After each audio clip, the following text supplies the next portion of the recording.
Hello namaste friends, welcome to learn with Chhaya ma'am.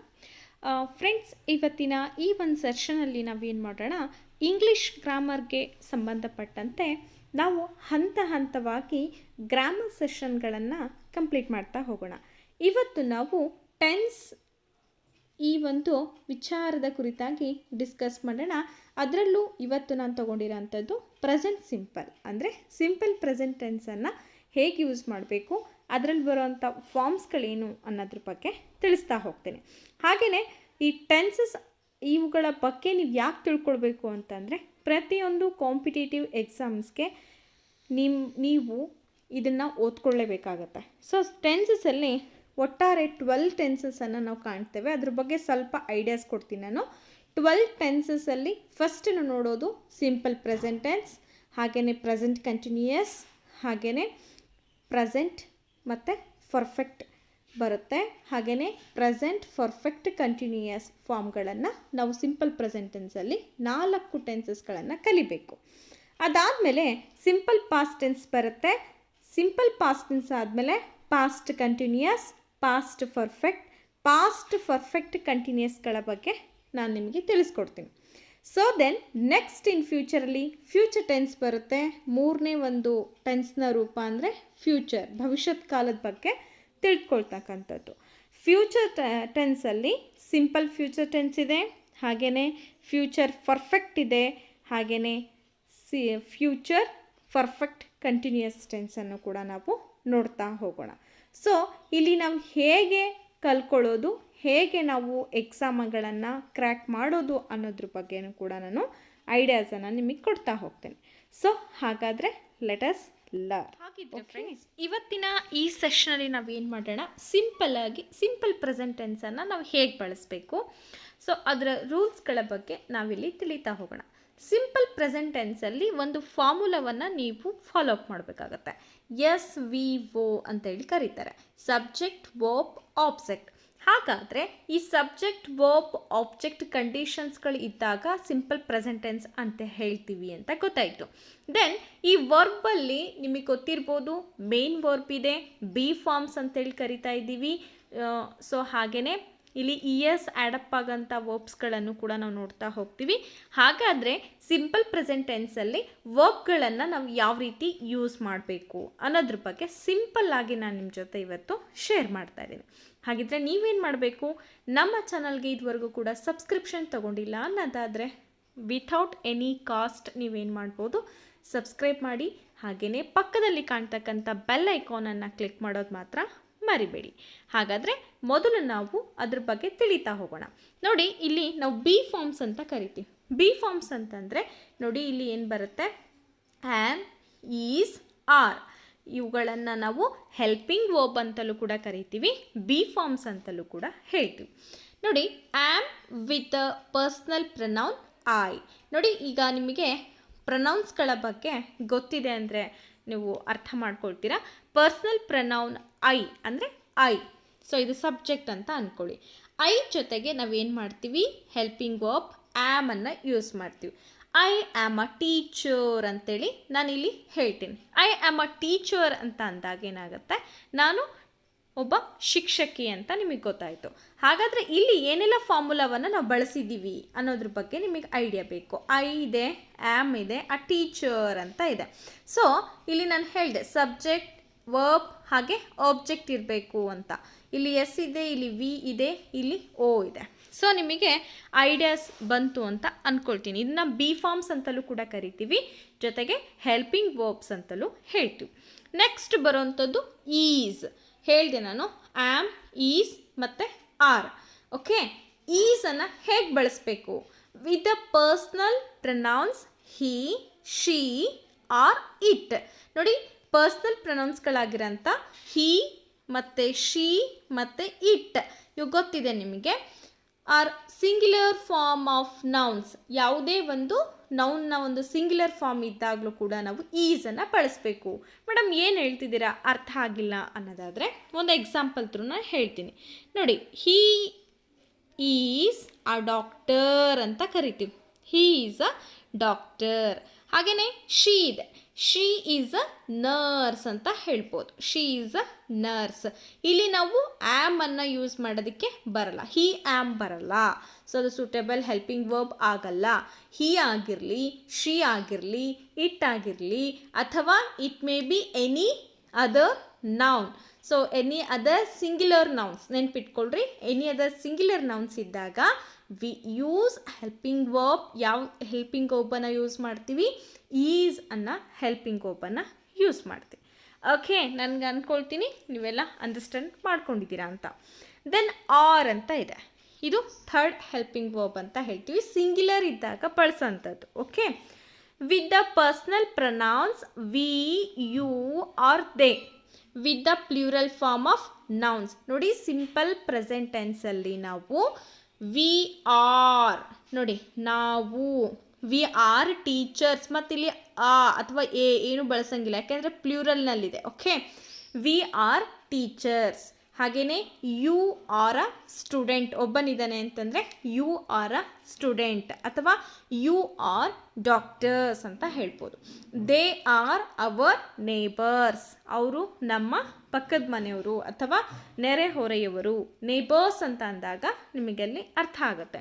Okay, ಹಾಗಾದರೆ ನಾವು ಈಗ ಬಿ ಫಾರ್ಮ್ಸ್ಗಳಾದಂಥ ಆ್ಯಮ್, ಈಸ್, ಆರನ್ನು ಯಾವಾಗ ಬಳಸ್ಬೇಕು ಅನ್ನೋದನ್ನ ತಿಳ್ಕೊಂಡ್ವಿ. ಐ ಥಿಂಕ್ ನೀವು ಇದನ್ನು ಪರ್ಫೆಕ್ಟ್ ಆದ್ರಿ ಅಂತಂದರೆ you have to construct many sentences. Okay, ನೀವು ಸಾಕಷ್ಟು ಸೆಂಟೆನ್ಸ್ಗಳನ್ನು ಮಾಡಲಿಕ್ಕೆ ನಿಮಗೆ, ಹಾಗೆ ಮಾತನಾಡೋಂಥ ಕೌಶಲ್ಯವನ್ನು ಕೂಡ ನೀವಿಲ್ಲಿ ಕಲಿಬಹುದು. ಎಸ್ ಗೈಸ್, ಹಾಗಾದರೆ ಗೊತ್ತಾಯ್ತಾ? ಪ್ಲೂರಲ್ ಫಾರ್ಮ್ ಇದ್ದಾಗ ಸಿಂಪಲ್ ಪ್ರೆಸೆಂಟ್ ಟೆನ್ಸಲ್ಲಿ ನಾವೇನು ಮಾಡಬೇಕು? ಆರ್ ಅನ್ನೋ ಹೆಲ್ಪಿಂಗ್ ವರ್ಬ್ ಅವಶ್ಯಕತೆ ಇದ್ದಲ್ಲಿ ನಾವು ಅದನ್ನು ಬಳಸಬೇಕು. ದೆನ್ ನಾನು ನಿಮ್ಮಲ್ಲಿ ಒಂದು ಟೇಬಲ್ ಮುಖಾಂತರ ಕಂಪ್ಲೀಟ್ ಪಿಕ್ಚರನ್ನು ತೋರಿಸ್ತೀನಿ. ಓಕೆ, ನೋಡಿ, ಫಸ್ಟ್ ಇಲ್ಲಿ ನಾನು ಹೇಳಿದೆ ಐ, ಇದು ಸಬ್ಜೆಕ್ಟ್ ಇದೆ, ನಾನು. ಇಲ್ಲಿ ಪಾಸಿಟಿವ್, ನೆಗೆಟಿವ್ ಮತ್ತು ಕ್ವೆಶನ್ ಅಂತೇಳಿ 3 ರೀತಿಯಾದಂಥ ಒಂದು ಫಾರ್ಮ್ಸ್ಗಳನ್ನು ನೋಡ್ತೀವಿ. ಪಾಸಿಟಿವ್ ಅಂತಂದರೆ ನೋಡಿ, ಐ ಆ್ಯಮ್ ಅನ್ನು ಬಳಕೆ ಮಾಡ್ತೀವಿ. ನೆಗೆಟಿವ್ ಅಂತಂದರೆ ನಾನಲ್ಲ, ಮೀನ್ಸ್ ಐ ಆಮ್ ನಾಟ್ ಅಂತ ಬಳಸ್ತೀವಿ. ಅದೇ ನಾನು ಕ್ವೆಶನ್ ಮಾಡಬೇಕು ಅಂತಂದರೆ ಆ್ಯಮ್ ಐ ಅಂತ ಬಳಸಬೇಕು. Am I teacher, am I doctor, am I an engineer, ಈ ಥರ ಯೂಸ್ ಮಾಡ್ತೀವಿ. ಇನ್ ಕೇಸ್ ನಿಮಗೆ ಎಕ್ಸಾಮ್ನಲ್ಲಿ ಕೇಳ್ತಾರೆ, ಸೊ ಇದರ ನೆಗೆಟಿವ್ ಫಾರ್ಮನ್ನು ಬರೀರಿ, ಅಥವಾ ಕ್ವೆಶನ್ ಫಾರ್ಮನ್ನು ಬರೀರಿ, ಅಥವಾ ಪಾಸಿಟಿವ್ ಫಾರ್ಮನ್ನು ಬರೀರಿ ಅಂತ ಕೊಟ್ಟಾಗ ಇದನ್ನ ಈಸಿಯಾಗಿ ನೀವೇನು ಮಾಡ್ಬೋದು? ಫೈಂಡ್ ಔಟ್ ಮಾಡ್ಬೋದು. ಹಾಗೆಯೇ ಇಲ್ಲಿ ನೋಡಿ, ಹಿ, ಶಿ, ಇಟ್ ಇದೆ. ಸೊ ನೋಡಿ, ಹೀಗೆ ಈಸನ್ನು ಹೆಲ್ಪಿಂಗ್ ವರ್ಬನ್ನು ಬಳಸಬೇಕು. ಹಾಗೆಯೇ ಶಿ ಈಸ್, ಇಟ್ ಈಸ್ ಅಂತ ಇದೆ. ಹಾಗೆಯೇ ಇಲ್ಲಿ ನಾವು ನೆಗೆಟಿವ್ ಫಾರ್ಮ್ ಬಳಸುವಾಗ ಈ is not, she is not. Not ಅಂತಂದರೆ ನೆಗೆಟಿವ್ ಅಂತ ತಿಳ್ಕೊಬೇಕು. ನೋ, ಇದರ ಅರ್ಥ ಏನು? No. He is not a doctor, he is not my brother. She is not my cousin, ಅವಳು ನನ್ನ ಕಝಿನ್ ಅಲ್ಲ. She is not my teacher. It is not my thing, it is not my purse. ಈ ರೀತಿ, ಇದು ನನ್ನ purse ಅಲ್ಲ. ಈ ಥರ ನಾವೇನು ಮಾಡಬೇಕು? ಸೆಂಟೆನ್ಸ್ಗಳನ್ನು ಬಳಕೆ ಮಾಡ್ಕೋಬೇಕು. ಇದನ್ನೇ ನೀವು ಕ್ವಶನ್ ಫಾರ್ಮಲ್ಲಿ ಬರೀರಿ ಅಂತಂದರೆ ಹೇಗೆ ಬರೀತೀರಾ ನೋಡಿ. ಈಸ್ ಹಿ ಡಾಕ್ಟರ್, ಅವ್ರ ಡಾಕ್ಟ್ರಾ? This is yes or no questions ಅಂತಲೂ ಕೂಡ ಕರಿತೀವಿ. Is she a nurse? Is it your pen? ಇದು ನಿನ್ನ ಪೆನ್ನ? Yes, it is my pen. Or it is not my pen. ನೀವು ಅಲ್ಲೇನು ಮಾಡಬೇಕು? You have to answer like that. Okay, I think ನಿಮಗಿದು ಕಂಪ್ಲೀಟ್ ಪ್ರೊಸೆಸರ್ ಗೊತ್ತಾಯಿತು ಅಂತ ಅಂದ್ಕೊಂಡು ನೆಕ್ಸ್ಟ್ ನಾವೀಗ ಪ್ಲೂರಲ್ಗೆ ಹೋಗೋಣ. We, you, they. ಇಲ್ಲಿ ವಿ ಇದ್ದಾಗ ನಿಮಗೆ ಗೊತ್ತೇ ಇದೆ, ವಿ ಆರ್ ಅಲ್ವಾ? V are, you R, they are ಬಳಕೆ ಮಾಡಿದ್ವಿ. ಸೊ ಇದನ್ನ ನಾವು ನೆಗೆಟಿವ್ ಅಲ್ಲಿ ಮಾಡಬೇಕಪ್ಪ. ಈಗ we are not teachers, we are not workers, we are not students. ಹಾಗೆಯೇ ಯು ಆರ್ ನಾಟ್, ಇಲ್ಲಿ ಯು ಆರ್ ಅನ್ನೋದನ್ನು ನಾವು ಏನು ಮಾಡ್ತೀವಿ ಅಂತಂದರೆ ನಿಮಗೆ ನೋಡಿ, ಇಲ್ಲಿ ನಾವು ಸಿಂಗ್ಯುಲರ್ ಇದ್ದಾಗಲೂ ಕೂಡ ಹಾಗೆ ಬಳಸ್ತೀವಿ, ಪ್ಲ್ಯೂರಲ್ ಇದ್ದಾಗೂ ಕೂಡ ಹಾಗೇ ಬಳಸೋದು. So you are a student ಅಂತಲೂ ಹೇಳ್ಬೋದು, ಯು ಆರ್ ಸ್ಟೂಡೆಂಟ್ಸ್ ಅಂತಲೂ ಕೂಡ ಇಲ್ಲಿ ಬಳಕೆ ಮಾಡ್ಬೋದು. They are not, okay, they are not teachers, ಇದು ನೆಗೆಟಿವ್ ಆಯಿತು. ಈಗ ಕ್ವೆಶನ್ ಮಾಡಬೇಕು, ಜಸ್ಟ್ ಏನಿಲ್ಲ, ನೀವು ಇಲ್ಲಿಂದ ಇಲ್ಲಿಗೆ ಹಾಕಬೇಕು, ಇಲ್ಲಿಂದ ಇಲ್ಲಿಗೆ ಸಬ್ಜೆಕ್ಟ್ ಟು ಪ್ಲೇಸ್ನ ವರ್ಕ್ ಪ್ಲೇಸ್ನ ಆಚೆ ಈಚೆ ಮಾಡಿಬಿಟ್ರೆ ಅಲ್ಲಿ ನಿಮಗೆ ಕ್ವೆಶನ್ಸು ಬಂದೋಗ್ಬಿಡುತ್ತೆ. Are we, are you, R they. Okay, ನೀವು ಇದಿಷ್ಟನ್ನು ಮಾಡ್ಕೊಂಡ್ರಿ ಅಂತಂದರೆ ಇಲ್ಲಿ ಕಂಪ್ಲೀಟ್ ಆಗುತ್ತೆ. ನೆಕ್ಸ್ಟ್ ನಾವೀಗ ಹ್ಯಾವನ್ನು ಹೇಗೆ ಯೂಸ್ ಮಾಡಬೇಕು ನೋಡಿ. ನಿಮಗೆ ಗೊತ್ತೇ ಇದೆ, ನಾವು ಸಿಂಪಲ್ ಪ್ರೆಸೆಂಟ್ ಟೆನ್ಸಲ್ಲಿ ಹ್ಯಾವನ್ನು ಹೆಲ್ಪಿಂಗ್ ವರ್ಬ್ ಆಗಿ ಬಳಕೆ ಮಾಡ್ತೀವಿ. ಸೊ ಅದನ್ನ ಹೇಗೆ ಯೂಸ್ ಮಾಡಬೇಕು, ಯಾವಾಗಲೂ ನಾವು ಸಿಂಪಲಾಗಿ ತಿಳ್ಕೊಳ್ತೀವಿ, ಆದರೆ ಯಾವುದೇ ಒಂದು ವಿಷಯವನ್ನು ತಿಳ್ಕೊಳ್ಳೋಂಥ ಸಂದರ್ಭದಲ್ಲಿ ಅದರ ಯೂಸಿಂಗನ್ನು ಹೆಂಗೆ ಮಾಡ್ತೀವಿ ಅನ್ನೋದು ಮುಖ್ಯ ಆಗುತ್ತೆ. ಓಕೆ, ಹಾಗಾದರೆ ಹ್ಯಾವನ್ನು ಹೇಗೆ ಯೂಸ್ ಮಾಡ್ತೀವಿ ಅನ್ನೋದ್ರ ಬಗ್ಗೆ ಈಗ ನಮಗೆ ಐಡಿಯಾಸು ಬೇಕಾಗುತ್ತೆ. ಓಕೆ, ಹಾಗಾದರೆ ನೋಡ್ತಾ ಹೋಗೋಣ ಬನ್ನಿ. ನೋಡಿ, have with the personal pronouns I, you, we and they, or with the plural form of nouns. ನೋಡಿ, ಇಲ್ಲಿ ಹ್ಯಾವನ್ನು ಹೇಗೆ ಯೂಸ್ ಮಾಡ್ತೀವಿ ಅನ್ನೋದಾದರೆ ವಿತ್ ದ ಪರ್ಸ್ನಲ್ ಪ್ರೊನೌನ್ಸ್ಗಳಾದಂಥ I have, you have, we have and they have, ಇದ್ರ ಜೊತೆಗೆ ಇವುಗಳ ಜೊತೆಗೆ ನಾವು ಹ್ಯಾವ್ ಅನ್ನೋ ಹೆಲ್ಪಿಂಗ್ ವರ್ಬನ್ನು ಬಳಕೆ ಮಾಡ್ತೀವಿ.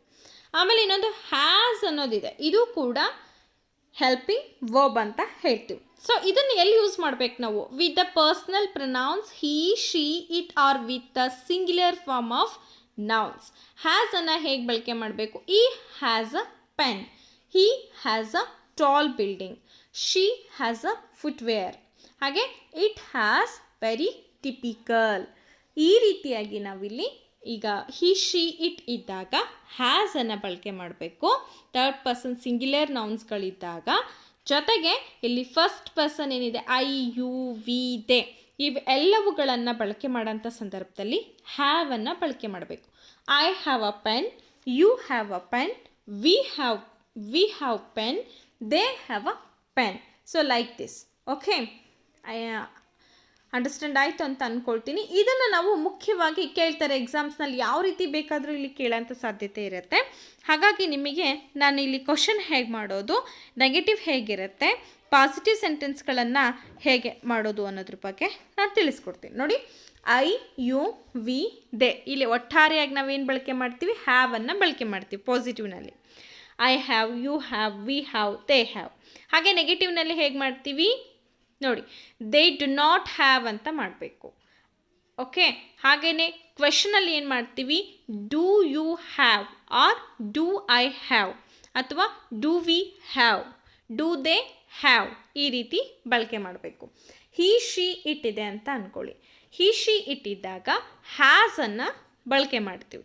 It has my pen, it has a beautiful wave, and she has a beautiful dress, ಅವಳ ಹತ್ರ ತುಂಬ ಬ್ಯೂಟಿಫುಲ್ ಆಗಿರೋಂಥ ಡ್ರೆಸ್ ಇದೆ ಅಂತ ಹೇಳ್ತೀವಿ. ಹಿ, ಶಿ, ಇಟ್, ಇಲ್ಲಿ ನಾವು ನೆಗೆಟಿವ್ ಮಾಡುವಾಗ ಡಸ್ ನಾಟ್ ಅನ್ನು ಬಳಕೆ ಮಾಡಬೇಕು. ನೆನ್ಪಿಟ್ಕೊಳ್ರಿ, ಸಿಂಪಲ್ ಪ್ರೆಸೆಂಟ್ ಟೆನ್ಸ್ ಇದ್ದಾಗ ಇಲ್ಲಿ ಬೇರೆ ಬೇರೆ ಟೆನ್ಸಸ್ಗಳಾಗೋವಂಥ ಸಂದರ್ಭದಲ್ಲಿ ಏನಾಗುತ್ತೆ ಅಂತಂದರೆ ಬೇರೆ ಬೇರೆ ರೀತಿಯಾಗಿ ಬದಲಾವಣೆ ಆಗ್ತಾ ಹೋಗುತ್ತೆ. Okay, so does he have, ಇದು ಕ್ವೆಶನ್ ಮಾಡುವಂಥ ಸಂದರ್ಭದಲ್ಲಿ does she have, does he have, ಈ ರೀತಿ ನೀವು ಇಲ್ಲಿ ಬಳಕೆ ಮಾಡಬೇಕು. ಈ ಥರ ಹ್ಯಾವ್ ಮತ್ತು ಹ್ಯಾಸ್ಗಳನ್ನು ಸಿಂಪಲ್ ಪ್ರೆಸೆಂಟ್ ಟೆನ್ಸಲ್ಲಿ ನಾವು ಬಳಕೆ ಮಾಡಬೇಕು. ಓಕೆ, ಹಾಗಾದರೆ ಮುಂದಿಂದು ನೋಡ್ತಾ ಹೋಗೋಣ. ಹಾಗೆಯೇ ಫ್ರೆಂಡ್ಸ್ ನೋಡಿ, ಇಲ್ಲಿ ನಾವು ಸಿಂಪಲ್ ಪ್ರೆಸೆಂಟ್ ಟೆನ್ಸಲ್ಲಿ ಈಗ ನಾವು ನೋಡಿದ್ವಿ ಹ್ಯಾವ್, ಹ್ಯಾಸ್ ಮತ್ತು ಆ್ಯಮ್, ಈಸ್, ಆರ್ಗಳನ್ನು ಹೇಗೆ ಬಳಸೋದು ಅಂತ. ಅದೇ ರೀತಿಯಲ್ಲಿ ಸಿಂಪಲ್ ಪ್ರೆಸೆಂಟ್ ಟೆನ್ಸಲ್ಲಿ ಇನ್ನೊಂದು ನಾವು ಮೇನ್ ವರ್ಬ್ಸ್ಗಳಂತ ಒಂದು ಟಾಪಿಕ್ ಬರುತ್ತೆ. ಮೇನ್ ವರ್ಬ್ಸ್ ಅಂತಂದರೆ ಈಗ ಆ್ಯಕ್ಷನ್ ವರ್ಬ್ಸ್ಗಳನ್ನು ನಾವು ಬಳಕೆ ಮಾಡ್ತೀವಿ. ರೆಗ್ಯುಲರ್ ವರ್ಬ್ಸ್ ಇರುತ್ತೆ, ಇರೆಗ್ಯುಲರ್ ವರ್ಬ್ಸ್ ಇರುತ್ತೆ. ಸೊ ಇವೆಲ್ಲ ಏನಪ್ಪ ಅಂತಂದರೆ ಮೇನ್ ವರ್ಬ್ಸ್ ಅಂತ ಕರಿತೀವಿ. ಹಾಗಾದರೆ ನಿಮಗೆ ಗೊತ್ತಾಗಬೇಕು ಅಂದರೆ ಎಕ್ಸಾಂಪಲ್ಸ್ ಹೇಳ್ತಾ ಹೋಗ್ತೀನಿ ನೋಡಿ. ಫಾರ್ ಎಕ್ಸಾಂಪಲ್, ವರ್ಕ್ ಅಂತ ತೊಗೊಂಡಿದ್ದೀನಿ, ಇದೊಂದು ಆ್ಯಕ್ಷನ್ ವರ್ಬ್ ಇದೆ. So I work in the hospital, I work in a school ಅಂತ ಹೇಳ್ತಾ ಇದ್ದೀವಿ. ಹಾಗೆಯೇ I work, you work. So ಇವೆಲ್ಲ ಸಿಂಗ್ಯುಲರ್ ನೌನ್ಸ್ ಇದೆ ಅಲ್ವಾ. ಸೊ ದೆನ್ ನಾವು ಅದೇ ದೆಸೆಯಲ್ಲಿ ಹಿ, ಶಿ ಮತ್ತು ಇಟ್ ಈ ಮೂರುಗಳನ್ನು ನೋಡುವಂಥ ಸಂದರ್ಭದಲ್ಲಿ ವರ್ಕ್ಸ್ ಅಂದರೆ ಇಲ್ಲಿ ವರ್ಬ್ ಏನು ಮಾಡುತ್ತೆ, ಎಸ್ ಅನ್ನು ಆ್ಯಡ್ ಮಾಡ್ಕೊಳ್ಳುತ್ತೆ. ಯಾಕೆ? ಅದೇನು ಪ್ಲ್ಯೂರಲ್ ಇರುತ್ತಾ? ಇಲ್ಲ, ಪ್ಲ್ಯೂರಲ್ ಇರಂಗಿಲ್ಲ. ಹಿ ವರ್ಕ್ಸ್ ಇನ್ ಅ ಹಾಸ್ಪಿಟಲ್ ಅಂತ ಹೇಳ್ತೀವಿ, ಶಿ ವರ್ಕ್ಸ್ ಅಂತ ಹೇಳ್ತೀವಿ, ಇಟ್ ವರ್ಕ್ಸ್ ವೆರಿ ಬ್ಯೂಟಿಫುಲ್ ಅಂತ ಹೇಳ್ತೀವಿ. ಸೊ ಅದು ಥರ್ಡ್ ಪರ್ಸನ್ ಸಿಂಗ್ಯುಲರ್ ನೌನ್ಸ್ಗಳು ಇರೋದ್ರಿಂದ ಅಲ್ಲಿ ನಾವು ಮೇನ್ ವರ್ಬಿಗೆ ಏನು ಮಾಡಬೇಕು, ಎಸ್ ಅನ್ನು ಆ್ಯಡಪ್ ಮಾಡಬೇಕು. ಸೊ ಓಕೆ, ಹಾಗಾದರೆ ಇವುಗಳನ್ನು ಕ್ವಶನ್ ಹೆಂಗೆ ಮಾಡ್ತೀರಾ ನೋಡಿ. ಇಲ್ಲಿ ಡೂ ಯು ವರ್ಕ್ ಅಂತ ಹೇಳಬೇಕು. ಸಿಂಪಲ್ಲಾಗಿ ಇಲ್ಲಿ ಡೂ ಅನ್ನು ನಾವೇನು ಮಾಡಬೇಕು, ಆ್ಯಡಪ್ ಮಾಡಬೇಕು. ಬರೀ ಯು ವರ್ಕ್ ಅಂತ ಬರಲ್ಲ. ಸೊ ಹಾಗಾಗಿ ಸಿಂಪಲ್ ಪ್ರೆಸೆಂಟ್ ಟೆನ್ಸ್ ಇದ್ದಾಗ ಮಾತ್ರ ಡೂ ಯು ಅನ್ನು ಬಳಸಬೇಕು. ಅದೇ ಸಿಂಪಲ್ ಪಾಸ್ಟ್ ಟೆನ್ಸ್ ಇದ್ದಾಗ, ಸಿಂಪಲ್ ಫ್ಯೂಚರ್ ಟೆನ್ಸ್ ಇದ್ದಾಗ ಅಲ್ಲಿ ಮತ್ತೆ ನಾವು ಬೇರೆ ವರ್ಬ್ಸ್ಗಳನ್ನು ಬಳಕೆ ಮಾಡಬೇಕಾಗತ್ತೆ. ಸೊ ಡೂ ಇದ್ದಿದ್ದಲ್ಲಿ ಡಿಡ್ ಆಗುತ್ತೆ, ವಿಲ್, ಶಲ್ ಅಲ್ಲಿ ಫ್ಯೂಚರಲ್ಲಿ ಬರುತ್ತೆ. ಅದು ನಾನು ಮುಂದೆ ನಿಮಗೆ ಕ್ಲಾಸ್ ತಗೊಂಡಾಗ ತಿಳಿಸ್ತಾ ಹೋಗ್ತೇನೆ. ಹಾಗೆಯೇ ಇಲ್ಲಿ ನಾವು ಹಿ, ಶಿ, ಇಟ್ಟನ್ನು ನಾವು ಕ್ವಶನ್ ಮಾಡಿ ಅಂತಂದಾಗ ಹೇಗೆ ಕ್ವಶನ್ ಮಾಡಬೇಕು, ಡಸ್ ಹಿ ವರ್ಕ್ ಮಾಡಬೇಕು. ನೋಡಿ ನೆನ್ಪಿಟ್ಕೊಳ್ರಿ, ಈಗ ಕೆಲವೊಂದು ಕ್ವಶನ್ ಟ್ಯಾಗ್ಸ್ಗಳನ್ನು ನಿಮ್ಮ ಎಕ್ಸಾಮ್ಸ್ಗಳಲ್ಲಿ ಕೇಳ್ತಿರ್ತಾರೆ. ಆ ಕ್ವಶನ್ ಟ್ಯಾಗ್ಸಿಗಾಗಿರ್ಬೋದು ಅಥವಾ ನೆಗೆಟಿವ್ ಸೆಂಟೆನ್ಸ್ ಮಾಡುವಾಗ ಆಗಿರ್ಬೋದು, ಕ್ವಶನ್ಸ್ಗಳನ್ನು ಮಾಡುವಂಥ ಸಂದರ್ಭದಲ್ಲಾಗಿರ್ಬೋದು, ಈ ಮಾಹಿತಿಯನ್ನು ನೀವು ನೆನಪಿನಲ್ಲಿ ಇಟ್ಕೊಳ್ಬೇಕು. ಇಲ್ಲಿ ನೋಡಿ, ಐ, ಯು, ವಿ, ದೇ ಈ ಮೂರುಗಳು ಬಂದಾಗ ಅಥವಾ ಈ ನಾಲ್ಕುಗಳು ಬಂದಾಗ ನೀವು ಡೂ ಅಂತ ಅನ್ನೋ ಒಂದು ವರ್ಬನ್ನು ನೀವಲ್ಲಿ ಬಳಸಬೇಕು ಕ್ವಶನ್ ಮಾಡುವಾಗ. ಅದೇ ರೀತಿ ಹಿ, ಶಿ, ಇಟ್ ಬಂದಾಗ ಅಥವಾ it may be any other naming nouns ಬಂದಾಗ ಡಸ್ ಅನ್ನು ನೀವಲ್ಲಿ ಕ್ವಶನ್ ಟ್ಯಾಗ್ ಮಾಡುವಾಗ, ನೆಗೆಟಿವ್ ಮಾಡುವಾಗ ಬಳಸಬೇಕು. ಓಕೆ, ನೋ ಈ ಡಸಂಟ್ ಇದೆ, ಎಸ್ ಐ ಡು ಅಥವಾ ಎಸ್ ಐ ಡು ಅಥವಾ ಐ ಡೋಂಟ್ ಈ ಥರನೂ ಬಳಕೆ ಮಾಡ್ಬೋದು. ಇದು ನೆಗೆಟಿವ್ ಫಾರ್ಮಲ್ಲಿ ಇದ್ದಾಗ. ಓಕೆ, ಹಾಗಾದರೆ ಇದ್ರ ಅರ್ಥ ಆಯಿತು ಅಂತ ಅಂದ್ಕೊಂಡು ನಾವೀಗ ನೆಕ್ಸ್ಟು ಹೋಗೋಣ. ನೋಡಿ, ಮೇಕಿಂಗ್ ನೆಗೆಟಿವ್ಸ್ ಬಗ್ಗೆ ಗೊತ್ತಾಯ್ತಲ್ಲ. ಐ ಡು ನಾಟ್ ಅಥವಾ ಅಪಾಸ್ಟ್ರೊಫೆ ಇದನ್ನು ಬಳಸ್ಬೋದು. Don't work, he does not ಅಥವಾ ಡಸಂಟ್ ವರ್ಕ್ ಅನ್ನೋದನ್ನ ಬಳಸ್ತೀವಿ. ಇನ್ನು affirmative sentences in the simple present. ಈಗ ನಾವು ಸೆಂಟೆನ್ಸ್ಗಳಲ್ಲಿ ಸಾಕಷ್ಟು ವಿಧದ ಸೆಂಟೆನ್ಸ್ಗಳನ್ನು ನೋಡ್ತೀವಿ. ಅಫರ್ಮೇಟಿವ್ ಇದೆ, ನೆಗೆಟಿವ್ ಇದೆ, ಕ್ವಶನಿಂಗ್ ಸೆಂಟೆನ್ಸ್ಗಳನ್ನು ನೋಡ್ತೀವಿ, ಎಕ್ಸ್ಕ್ಲಾಮೇಟರಿ ಸೆಂಟೆನ್ಸಸ್ ಇದೆ, ಸೊ ಇಂಟ್ರಾಗೇಟಿವ್ ಸೆಂಟೆನ್ಸ್ಗಳನ್ನು ನೋಡ್ತೇವೆ. ಸೊ ಅದೇ ದಿಶೆಯಲ್ಲಿ ನಾವೀಗ ಅಫರ್ಮೇಟಿವ್ ಸೆಂಟೆನ್ಸ್ ಬಂದಾಗ ಹೇಗೆ ಬಳಕೆ ಮಾಡೋದು. I play the piano, you play the piano, he plays the piano. ನಾನು ಹೇಳಿದೆ ಇಲ್ಲಿ ನಿಮಗೆ ಥರ್ಡ್ ಪರ್ಸನ್ ಸಿಂಗ್ಯುಲರ್ ನೌನ್ಸ್ಗಳಿದ್ದಾಗ ನಾವೇನು ಮಾಡ್ತೀವಿ, ವರ್ಬ್ಗೆ ಎಸ್ ಅನ್ನು ಆ್ಯಡಪ್ ಮಾಡ್ತೀವಿ ಅಂತ ಹೇಳಿದೆ. She plays the piano, it plays the piano, we play the piano. ಮತ್ತೆ ಇಲ್ಲಿ ಪ್ಲ್ಯೂರಲ್ ಇದೆ ಅಲ್ವಾ, ಪ್ಲ್ಯೂರಲ್ ಪ್ರನೌನ್ ಇದೆ. ಸೊ ಹಾಗಾಗಿ we play the piano, you play the piano, they play the piano. ಇವು ಅಫರ್ಮೇಟಿವ್ ಸೆಂಟೆನ್ಸ್ ಇದ್ದಾಗ ನಾವು ಬಳಸೋದು, ಅಂದರೆ ಪಾಸಿಟಿವ್ ಸೆಂಟೆನ್ಸ್ ಅಂತ ಕರಿತೀವಿ. ಓಕೆ, ನೋಡಿ, ಹಿ, ಶಿ, ಇಟ್ ಇನ್ನೊಂದು ನೀವು ಮುಖ್ಯವಾಗಿ ನೆನ್ಪಿಟ್ಕೊಳ್ಳೋದೇನಪ್ಪ ಅಂದರೆ, ಹಿ, ಶಿ, ಇಟ್ ಬಂದಾಗ ವರ್ಬನ್ನು ಎಸ್ ಇಂದ ನಾವು ಪೂರ್ಣಗೊಳಿಸಬೇಕು. ಎಸ್ ಅನ್ನು ಹಾಕದೇ ಇದ್ದರೆ ಅಲ್ಲಿ ನೀವು ರಾಂಗ್ ಮಾಡ್ತಿದ್ದೀರಾ ಅಂತ. ಓಕೆ, ಹಾಗಾಗಿ do not forget the adding s. Okay, next ನಾವೀಗ ನೆಗೆಟಿವ್ ಸೆಂಟೆನ್ಸ್ ಇದ್ದಾಗ ಸಿಂಪಲ್ ಪ್ರೆಸೆಂಟ್ ಟೆನ್ಸನ್ನು ಹೇಗೆ ಬಳಕೆ ಮಾಡಬೇಕು ನೋಡಿ. We use the auxiliary verbs. So auxiliary verbs do or does. Do ಅಂದರೆ ಇಲ್ಲಿ ನಾವು ಫಸ್ಟ್ ಪರ್ಸನ್, ಥರ್ಡ್ ಪರ್ಸನ್ ಇದ್ದಾಗ ಡೂ ಬಳಸ್ತೀವಿ. ಈಗ ನಾವು he, she, it third person ಏನು ಇರುತ್ತಲ್ಲ, ಥರ್ಡ್ ಪರ್ಸನ್ ಇದ್ದಾಗ ಡಸನ್ನು ಬಳಕೆ ಮಾಡ್ತೀವಿ. ಫಸ್ಟ್ ಪರ್ಸನ್ ಇದ್ದಾಗ ಡೂ, ಥರ್ಡ್ ಪರ್ಸನ್ ಇದ್ದಾಗ does. I do not play the piano. ಈ ನೆಗೆಟಿವ್ ಅಂತಂದರೆ ನಿಮಗೆ ಗೊತ್ತಾಗುತ್ತೆ, ನಾಟ್ ಇರೋದೆ negative. You do not play the piano. He does not. Okay, ನೆನ್ಪಿಟ್ಕೊಳ್ರಿ, he does not. In case ನಿಮಗೆ ಅಫರ್ಮೇಟಿವ್ ಸೆಂಟೆನ್ಸ್ನ ನೆಗೆಟಿವ್ ಸೆಂಟೆನ್ಸಾಗಿ ಕನ್ವರ್ಟ್ ಮಾಡಿ ಅಂತಂದಾಗ ನೀವು ಡೂ ಮತ್ತು ಡಸ್ಗಳನ್ನು ಮಸ್ಟ್ ಬಳಸಲೇಬೇಕು. Okay, he does not play the piano. he does not play the piano, she does not play the piano, it does not play the piano, we do not play the piano, you do not play the piano, they do not play the piano. Okay, ಹಾಗಾದರೆ main classes ನಾ ಹೇಳಿದೆ ನಿಮಗೆ. So main classes ಅಂದರೆ ಏನು ನೋಡೋಣ. ಹಾಗೆಯೇ main uses ಹೇಗೆ use ಮಾಡೋದು. For repeated and permanent actions or situations. ನೋಡಿ ಇಲ್ಲಿ ರಿಪೀಟೆಡ್ ಆ್ಯಕ್ಷನ್ಸ್ ಫಾರ್ ಎಕ್ಸಾಂಪಲ್ ನಮ್ಮ ರುಟೀನ್ ಲೈಫ್ ಹೇಗಿರುತ್ತೆ ಅಂದರೆ ರಿಪೀಟ್ ಆಗಿರುತ್ತೆ.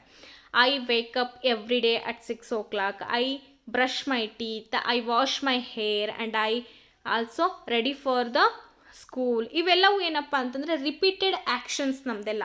ಸಿಂಪಲ್ ಪ್ರೆಸೆಂಟ್ ಟೆನ್ಸನ್ನು ಯಾಕೆ ಬಳಕೆ ಮಾಡ್ತೀವಿ ಅಂತಂದರೆ ರಿಪೀಟೆಡ್ ಆ್ಯಕ್ಷನ್ಸ್ಗೋಸ್ಕರ. ಆಮೇಲೆ ಪರ್ಮನೆಂಟ್ ಆ್ಯಕ್ಷನ್ಸ್ ಅವು it doesn't change anywhere any time. So for example sun rises in the east only, not west. ಹಾಗೆಯೇ ಅದು ಮುಳುಗೋದೆಲ್ಲಿ, ವೆಸ್ಟ್. ಸೊ ಸೂರ್ಯ ಹುಟ್ಟೋದು ಪಶ್ಚಿಮದಲ್ಲಿ. ಇದು ಸತ್ಯ, ಪರ್ಮನೆಂಟ್ ಆ್ಯಕ್ಷನ್ ಅಂತ ಕರಿತಾ ಇದ್ದೀವಿ. It does not change any situations. ಹಾಗೆಯೇ ಸಿಚುಯೇಷನ್ಸ್ಗಳಿಗೆ ತಕ್ಕಂತೆ ನಾವು ಸಿಂಪಲ್ ಪ್ರೆಸೆಂಟ್ ಟೆನ್ಸ್ಗಳನ್ನು ಬಳಸ್ತೀವಿ. ಇನ್ನು ಸ್ಟೇಟಸ್, ನಮ್ಮ ಸ್ಟೇಟಸ್ ಹೇಳೋದಕ್ಕೆ for example I am a student, I am a teacher, I am a girl, I am a boy. ಈ ಥರ ನಮ್ಮ ಸ್ಟೇಟಸ್ಗಳನ್ನು ಹೇಳೋಂಥ ಸಂದರ್ಭದಲ್ಲಿ and verbs that refer to feelings. For example ಫೀಲಿಂಗ್ಸನ್ನು ಹೇಳೋದ್ರಲ್ಲಿ I am sad, I am bad, ಅಥವಾ I am afraid of dogs, I am exaggeration. Okay, ಈ ಥರ ನಮ್ಮ ಫೀಲಿಂಗ್ಸನ್ನು ಎಕ್ಸ್ಪ್ರೆಸ್ ಮಾಡುವಂಥ ಸಂದರ್ಭದಲ್ಲಿ we use simple present tense. ಇದಿಷ್ಟು ನೀವು ತಿಳ್ಕೊಂಡ್ಬಿಟ್ರಿ ಅಂತಂದರೆ ನೀವು ಬೇರೆ ಎಲ್ಲೂ ಓದೋ ಅಂಥ ಅವಶ್ಯಕತೆ ಇರಲ್ಲ. ಕ್ರಿಶ್ ಎಂಜಾಯ್ಸ್ ರೀಡಿಂಗ್ ನಾವೆಲ್ಸ್ ಅಲ್ವಾ.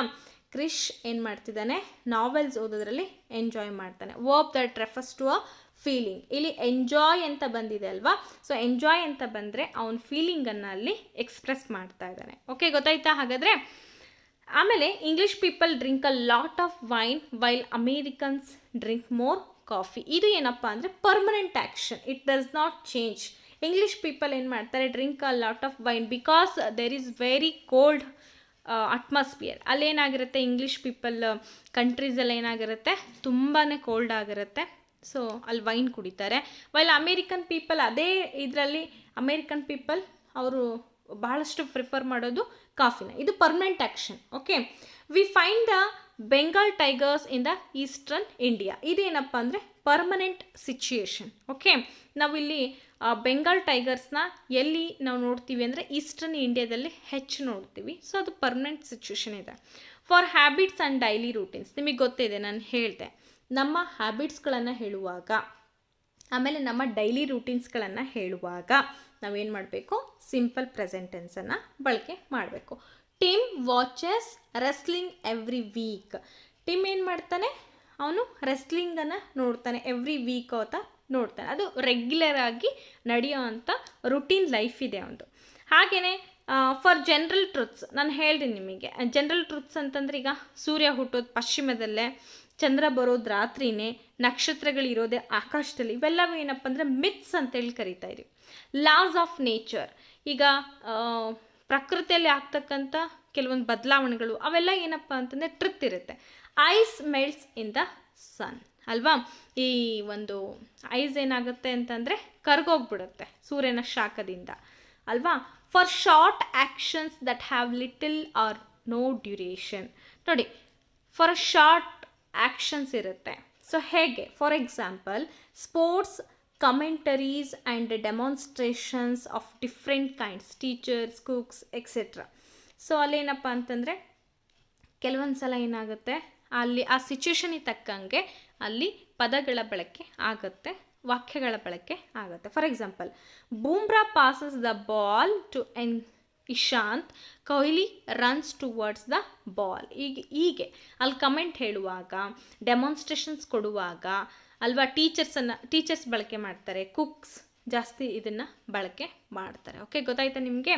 The present simple tense is frequently used with the following time expressions. So ನೋಡಿ, ಸಿಂಪಲ್ ಪ್ರೆಸೆಂಟ್ ಟೆನ್ಸನ್ನು ಮೇನ್ಲಿ ನಾವು ಎಲ್ಲಿ ಬಳಸ್ತೀವಿ, ಫೈನಲಿ ನಾನು ಹೇಳಬೇಕು ಅಂದರೆ always, usually, often, seldom, never, every day ಆಗಿರ್ಬೋದು, every week, every month, every year, on Mondays ಅಥವಾ ಆನ್ ಟ್ಯೂಡೇಸ್ ಹಾಗೆಯೇ in the morning, in the afternoon, in the evening, at night, the weekend. Usually ಏನು ಮಾಡ್ತೀವಿ ಅಂತಂದರೆ ನಾವು frequently used with the following time expressions. ಈ ಒಂದು time ಎಕ್ಸ್ಪ್ರೆಷನ್ಸಲ್ಲಿ ನಾವೇನು ಮಾಡ್ತೀವಿ, we have to use the present simple tense. ಇದಿಷ್ಟು ನೀವು ನೆನ್ಪಿಟ್ಕೊಳ್ರಿ.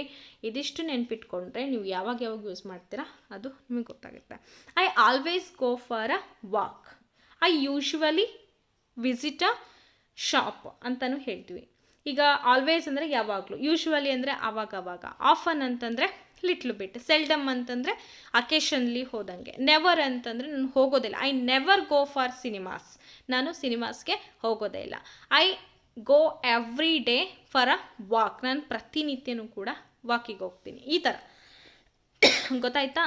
ಸೊ ಇದೇನಪ್ಪ ಅಂದರೆ ಸಿಂಪಲ್ ಪ್ರೆಸೆಂಟ್ ಟೆನ್ಸ್ನ ಸಂಪೂರ್ಣ ಒಂದು ಫಿಗರ್ಸನ್ನು ನಾನು ನಿಮಗೆ ತಿಳಿಸ್ಕೊಟ್ಟಿದ್ದೀನಿ. ಐ ಹೋಪ್ ಇದರಲ್ಲಿ ಎನಿ ಡೌಟ್ಸ್ ನಿಮಗೆ ಕಂಡು ಬಂತು ಅಂತಂದರೆ ನೀವು ಕಮೆಂಟಲ್ಲಿ ಏನು ಮಾಡಿ ನನಗೆ ಅದನ್ನು ಬರೆದು ತಿಳಿಸ್ಬೋದು. ಓಕೆ ಗೈಸ್, ಹಾಗಿದ್ರೆ ಥ್ಯಾಂಕ್ ಯು ಫಾರ್ ವಾಚಿಂಗ್. ಮತ್ತೆ ವೆಯ್ಟ್ ಮಾಡಿ ನೆಕ್ಸ್ಟ್ ವಿಡಿಯೋಗೋಸ್ಕರ. ಬಾಯ್.